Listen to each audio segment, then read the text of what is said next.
I say all this to say that like make intention drive everything was birthed at a time in my life when I didn't know why I was doing what I was doing.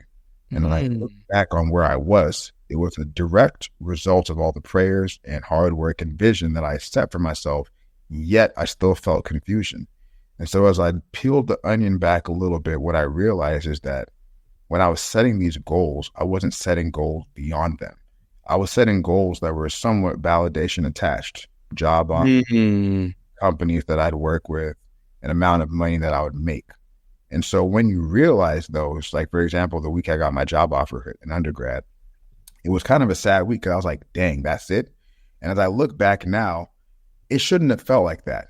It felt like that because I didn't attach anything next. All I wanted was, but if I would have known that, oh, I'm going to get this job, and it might have been this job, I'm going to get this salary, and then I'm going to take this, and I'm going to do this with it. After I do these 3 things with it, then I'm going to do this. And by the time I do this 4 times, I'm going to be here where I can now do this. Getting somewhere would have never been a question of why I'm there. The validation would have meant nothing. But because I made the validation the goal, and I mean, it's not a wrong thing. We spend schools to accept us, looking for careers to be a fit for us, looking for partners to say yes to us, you know. But for me, make intention drive everything was birthed out of a time in my life when I didn't understand why I was dissatisfied with the exact place I wanted to be, you know?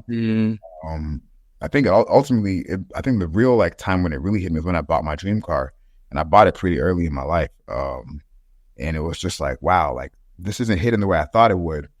And as I took a step back and realized what it took to get here, I realized that I didn't think beyond getting there. So make intention drive everything is really a play on words, in that like make intention literally drive everything you do, because I got there because of a car I bought. But in a sense, it was almost like, why am I doing this? Really ask yourself why you're doing what you're doing. And at a time, you know, at a time you may not know, but I was doing something called Mondays with Mide. I've done this since high school. It began as me playing covers on the piano and putting it on my Instagram. Then it turned to mixes.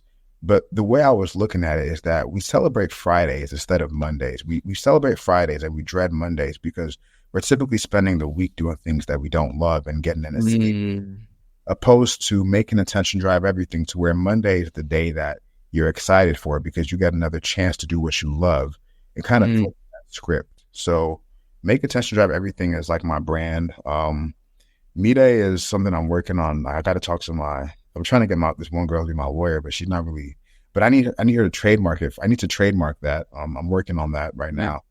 And that's just like, that's my thing. You know, I want Mide to be like just the platform for everything that I end up doing in life for the main part. Bro, this is super dope slogan, bro. Hope you trademark it. I love it. If you don't trademark it, I might take it. I'll be at 2 a.m. tonight at that type of talk.